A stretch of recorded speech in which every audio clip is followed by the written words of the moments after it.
किसी भी भक्त के लिए जीवन में इतनी लाइन ही काफी होती, जब विश्वास के सहित कोई भी यह कह दे कि प्रभु मैं आपका हूं, आप मेरे हैं, यही जीवन का महामंत्र है। इससे बड़ा ना मंत्र कोई बना है, ना आगे कोई जरूरत है। पूर्ण समर्पण भाव से मनुष्य सिर्फ इतना कह दे।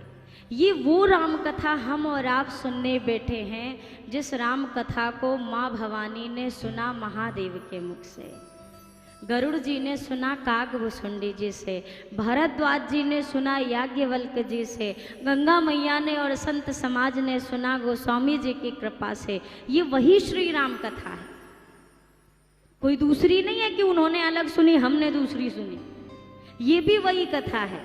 अब सोचिएगा थोड़ा, ये इन सारे लोगों ने ये कथा कितनी बार सुनी पता है? कितनी बार? एक बार। और एक बार में सबकी शंका खत्म, सबके मोह खत्म, सबके जीवन की हर व्याधा खत्म। केवल एक बार ये कथा सबको मिली है। हमारा आपका सौभाग्य है कि हर साल मिल जाती है और बड़ी आसानी से मिल जाती है।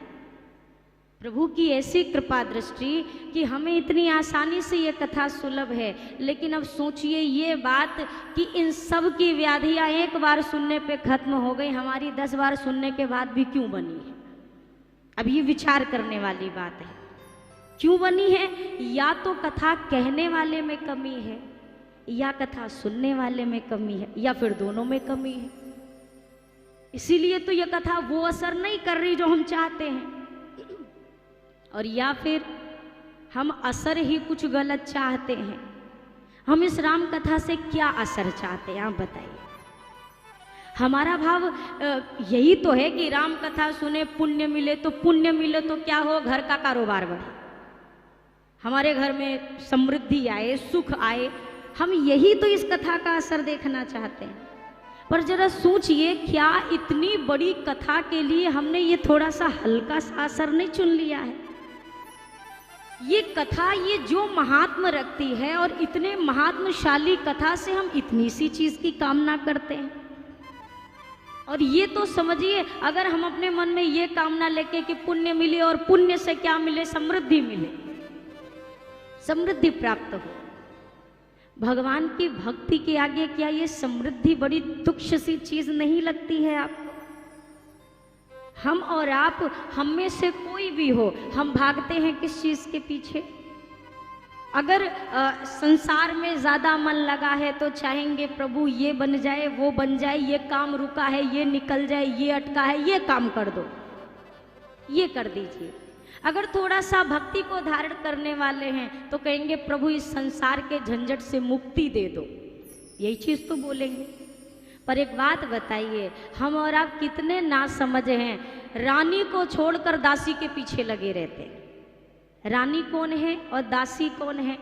जिस मुक्ति की और संसार के संपत्ति की चाह करते हैं, ये है दासी। और इन सब की सर्वोपरि अगर रानी कोई है तो वो है श्री भक्ति देवी।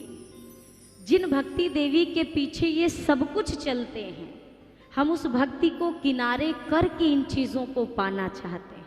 चीज़ें मिल भी जाती हैं, ऐसा नहीं, पर अब बात ये आती है कि ये सब मिलने के बाद भी कोई बंदा आज तक मुझे ऐसा नहीं मिला जो कह दे हम सुखी हो गए। जितना दुखी साइकिल वाला नजर आता है, उतना ही दुखी 4 चक्के वाला भी नजर आता है। तो अब कमी कहाँ है? वो तो साइकिल पे है, पेडल मारता है तो वो दुखी है। हम तो 4 चक्के में एसी में घूमते हैं तब भी दुखी हैं। तो फिर हम और वो कहाँ से अलग हुए? बराबर ही खड़े हैं। मतलब अंतर इतना है, हम ठंडे में दुखी हैं, वो गर्मी में दुखी है।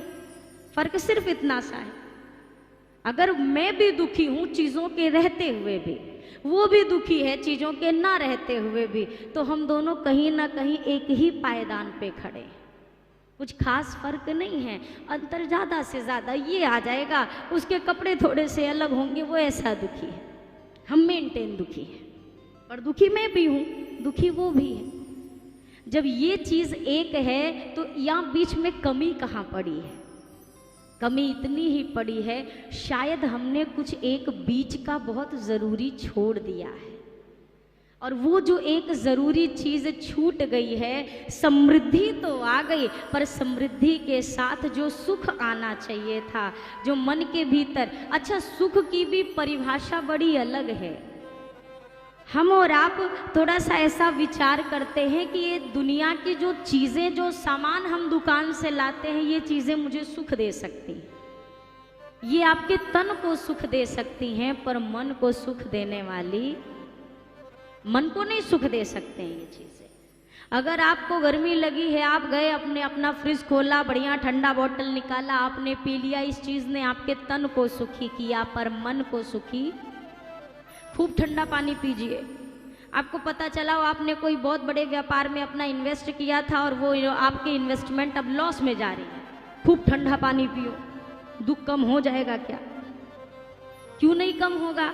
क्योंकि ये तन का दुख नहीं है, ये मन का दुख है। और मन का दुख ये सामान से नहीं खत्म होता है। ये सारी चीजें बाहरी, ये बाहर ही सुख देती हैं। तो भीतर कौन सुखी देगा? जो भीतर तक जाएगा वो भीतर सुख देगा। अब भीतर जाएगा कौन? जिसको आप लाओगे। अब लाओगे किसे? ये तो आप तय करोगे, ये मैं नहीं तय कर सकती।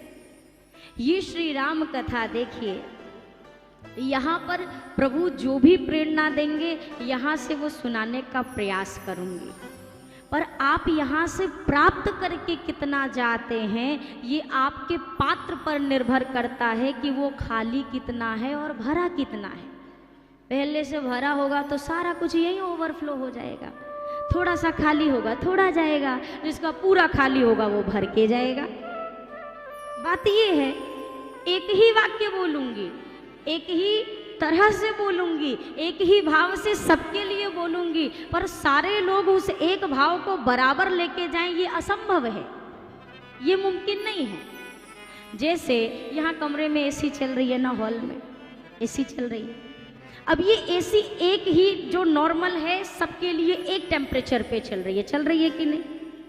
लेकिन अगर आप बाहर बहुत गर्मी से आए हैं तो आपको यही नॉर्मल टेम्परेचर में भी ज़्यादा ठंड महसूस होगी। लेकिन अगर यहाँ पर एसी, मान लीजिए मुझे दिख नहीं रहा है कितने पे, 20 पे है, मान लीजिए यहाँ एसी 20 पे है या 22 पे है, और आप अपनी गाड़ी में 15-16 पे एसी से आए हैं, तो यहाँ पर आने के बाद भी आपको गर्मी महसूस लगेगी। ये एसी में भी ठंडक लगने वाली। निर्भर ये करता है कि आप आए किस भाव से हैं। अगर ज़्यादा गर्म से आए तो यहाँ ठंडा लगेगा, ज़्यादा ठंडे से आए तो यहाँ गर्म लगेगा। बात एक ही चल रही है, एसी एक ही है, पर अंतर क्या आया? परिवर्तित वहाँ का माहौल हुआ। एक बार 2 मटके पड़े हुए थे, मटका समझ रहे, घड़ा, 2 घड़े पड़े हुए थे। अब दोनों घड़े कैसे?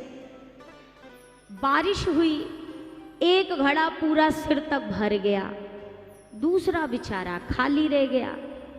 खाली मटके ने भगवान से शिकायत की, आपने तो मेरे साथ नाइंसाफी की है।